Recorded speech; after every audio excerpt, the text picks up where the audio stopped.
When a nasty flu struck California's Atascadero State Hospital, Dr. John Cannell made an interesting discovery. I know my patients were exposed to influenza, but none of them got sick. Why? One reason could be that 30 of Cannell's patients had been given vitamin D on a regular basis.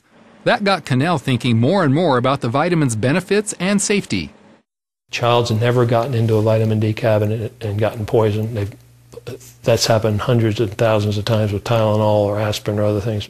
Medical writer Bill Sardi says if vitamin D were a drug, its benefits would make it the most popular ever. Because we're talking about diabetes and hypertension and bone diseases, osteoporosis and arteriosclerosis and cancer and autoimmune disease, and the list goes on. Scientists found that list is so long because vitamin D actually regulates cells, systems, and organs throughout the body.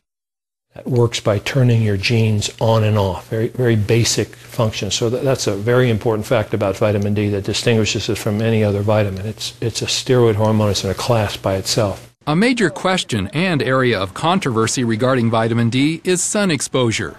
So health investigators hit the trail looking for answers. Doctors have observed that where there's less sun, there's more cancer, flu, and even autism. For instance, there's more of these diseases in winter, which has less sunlight. And there's also more of these diseases the further you get away from the equator, because there's less sunlight the further you get away from there.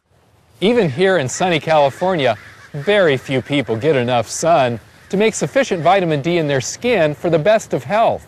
Down in San Diego, you can make it year-round, but even then, in San Diego, in the wintertime, you have to go right out at solar noon. There's only about a 2 or 3 hour period where you're going to make any substantial amounts of vitamin D. But wait a minute, won't this possibly lead to skin cancer? Most sunscreen companies provide products that block the ultraviolet B, or UVB, from the sun. Those are the very rays you need to produce vitamin D in the skin. Now they admit the UVA rays that the sunblock lotions allow to get in are the ones causing the cancer. So they let the one that causes skin cancer in, and they block the one that prevents it. Statistics show skin cancer rates and deaths have actually risen since the sunscreen campaigns began 30 years ago. Cannell recommends keeping your time in the sun moderate. 15 minutes in a bathing suit during summer is plenty. You don't want to age your skin or cause damage from a sunburn. Not everyone agrees.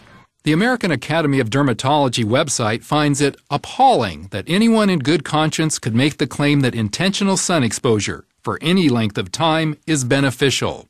Then there's the issue of darker skin, which naturally screens out more of the UVB rays that make vitamin D. Their blood levels of D are about half that of lighter skinned people, making a connection with the diseases that shorten their lives. Heart disease and hypertension and stroke and cancer are the same diseases that have been associated with vitamin D deficiencies. So it may not be surprising that vitamin D deficiency affects as much as 3/4 of the populace, especially as winter takes its toll on vitamin D levels. That depletion could be remedied and possibly reduce the need for flu shots. Vitamin D activates your immune system, causes something to be formed called little peptides that kill bacteria and viruses without antibiotic resistance, without side effects. We can use it in very young infants and pregnant moms. And not only help fight osteoporosis, but strengthen teeth as well. Instead of using fluoride to harden our teeth so there's no soft spots where the acids can then eat into our teeth and cause dental decay, we can use vitamin D. It's more appropriate, it's more natural. And D appears to boost athletic performance. There's just clear evidence, especially in the German literature, of choice reaction time, balance, muscle strength, endurance, all improve with vitamin D. Which may explain why senior citizens on vitamin D are less likely to fall and hurt themselves. And cancer? Sardi says in a new book that a major reason not to be so fearful about the disease is vitamin D. A key U.S. study in June found it provided a 60% reduction in cancers. Canadian Cancer Society immediately told all of their citizens, begin supplementing with at least 1,000 units of vitamin D. American Cancer Society, mum's the word. In fact, here is video of how vitamin D helps zap cancer cells, like the one to the right of the arrow. But 2 weeks ago, the National Cancer Institute released a study indicating vitamin D doesn't do much against cancer deaths. NCI normally prefers the type of study done in June, but Cannell says this new study fits their bias against vitamin D. Even at that, the new study did show the vitamin's effect on the number 2 cancer killer. The people with the highest levels had 4 times less colon cancer than the people with the lowest levels. I think that's pretty important. So what's the best way for you to get the vitamin D you need? Not from food. Even fortified milk provides so little that it's trivial. Taking supplements is a far more predictable source than sunbathing, and the only source in winter for millions.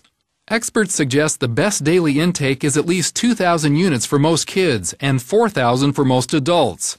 Yet the government recommends only 200 to 600 units depending on your age. Just the whole thing, when you think about it, is just patently absurd. And the government's been recommending this now for 10 years, and they refuse to change they refuse to even look at the science. Cannell says he and his wife have taken as much as several 100,000 units for a few days when fighting off colds or flu.